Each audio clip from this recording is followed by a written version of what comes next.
From Jon Rahm calling the golf rankings laughable, to Phil Mickelson saying he doesn't care about them anymore, Greg Norman has finally found the ammunition he needed to double down on his OWGR stance. And now, it looks like the never-ending problem with the world golf rankings might actually reach its conclusion. I mean, things have progressed rapidly in 2023, and it's not just LIV golf players who feel the frustration and the bias in the official ranking system anymore.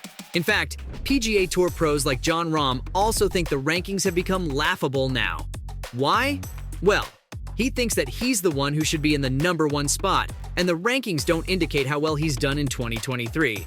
Of course, he did eventually move to #1 after winning the Masters, but a string of relatively mediocre performances after that was enough for Scottie Scheffler to overtake him again. And it's this back and forth that really annoys the Spaniard, because he feels like he's clearly been the better player since the end of last season.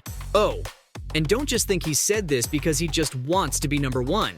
He called the OWGR out when they initially changed their ranking system too, saying that it was laughable. After all, the new rules did place priority on the depth of the field rather than the caliber of the players involved. And, well, this has obviously made LIV golf chief Greg Norman very happy, because ever since the inception of his league, he's been trying to negotiate a deal with the OWGR. But he hasn't had any luck because the upstart circuit doesn't meet the rankings body's requirements because of its 3-round tournaments. Regardless, he still said that the OWGR should either fold or include LIV golf, because not doing that makes them look obsolete. So now, after months and months of trying to find a solution, it seems like he's done pandering to the world rankings.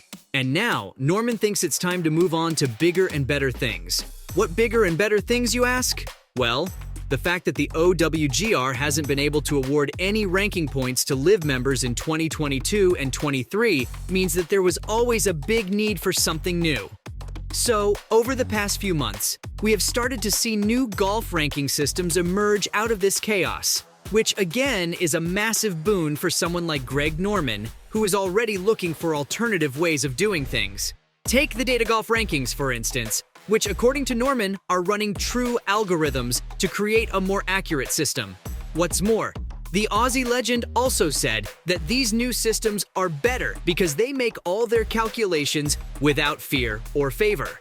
Oh, and get this, for his classic Norman stinger, the LIV CEO said that these rankings don't bow down to commercial imperatives either. I mean, it seems like he's gotten really confident lately, because previously he'd still held back with his criticisms for the OWGR. Now, he doesn't care one bit. In fact, during the same interview, he talked about how the OWGR has hurt itself, their credibility, and their product by not including the best players in the world. "It's a crying shame that's happened, to be honest with you," he said. But still, for him, the fact that we're already seeing new ranking systems is a testament to how unbalanced the old rankings were. And now, people can simply see these models running across all the tours to figure out who's the actual best golfer in the world. Are the OWGR rankings actually biased, though? Well, if you look at some of the major results from 2023, the official world rankings don't make much sense at all. I mean, let's talk about the 2023 Masters, because even though it was Jon Rahm who ended up winning, there were 2 LIV golf players tied in second place. And the fact that both Phil Mickelson and Brooks Koepka could actually compete and stay ahead of all these golfers ahead of them in the rankings, well, it spoke volumes about how fair the OWGR was. Oh, and don't even get me started on the PGA Championship, because again, the LIV contingent was super competitive, including Cameron Smith, and of course Koepka, who was the eventual winner. But again, players of that caliber just aren't earning ranking points anymore in events other than the majors. Besides, it's not like they could simply ignore it. You know why? Well, it's because their future major appearances actually depend on these rankings. I mean, imagine performing so well whenever you get the chance and still not qualifying for a major championship because of some arbitrary system. It sucks, and it's totally unfair. In fact, a lot of golfers have been vocal about this too.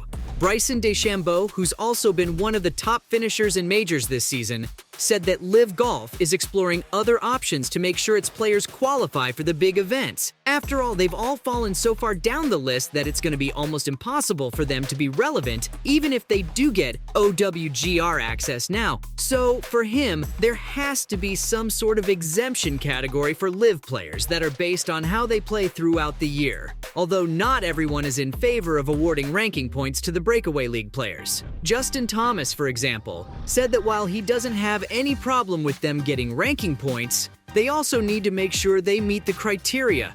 For him, every tour has had to go through a period of 3 to 4 years to earn OWGR points. So there's no reason why LIV should be treated any differently, right? But LIV's Bubba Watson was quick to hit back at Thomas's claims, saying that PGA Tour China was confirmed for points before playing its first event. Not to mention, the authority of the ranking also has a history of awarding points to 54-hole events, so there's definitely something fishy going on here. That being said, there's been one instance of the OWGR's unjust system that has raised a lot of question marks, and that's Taylor Gooch's demotion. Now, if you don't know what I'm talking about, here's a quick rundown. You see, Taylor Gooch has been performing really well during LIV Golf's second season, so much so that he's managed to win 2 events in a row. In fact, Flushing at Golf tweeted at the start of May 2023 that he'd been 36 under par for his last 6 rounds against one of the best fields in the world. I mean, he did this against players like Phil Mickelson, Cameron Smith, and Brooks Koepka, all of whom have been there or thereabouts at the top of both the Masters and the PGA Championship. But guess what? Despite putting in all this work and showing seriously impressive form, Gooch didn't make any progress on the official world rankings. In fact, he actually dropped down from 57 to 60, which is actually insane. Oh, and Tiger Woods' former coach Hank Haney also weighed in on the situation, saying that the OWGR is a rigged deal and not even close to an accurate reflection of the world's best golfers. And according to him, the majors will just have to use a different list. You know who else has been vocal about the rankings and taking Gooch's side? LIV Golf's poster boy, Phil Mickelson. Of course, Lefty's obviously talked a lot about the rankings ever since he joined the league, but this time, he decided to follow Greg Norman and go all out with his criticism. Now, to be fair, he did sorta invite himself into an ongoing debate about the rankings.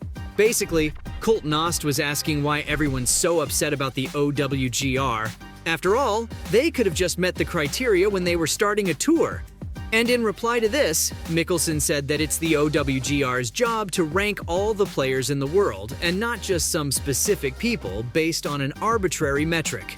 In fact, he went as far as to suggest that there's some collusion happening, as the PGA Tour's revenue would suffer if they allow LIV members to earn points.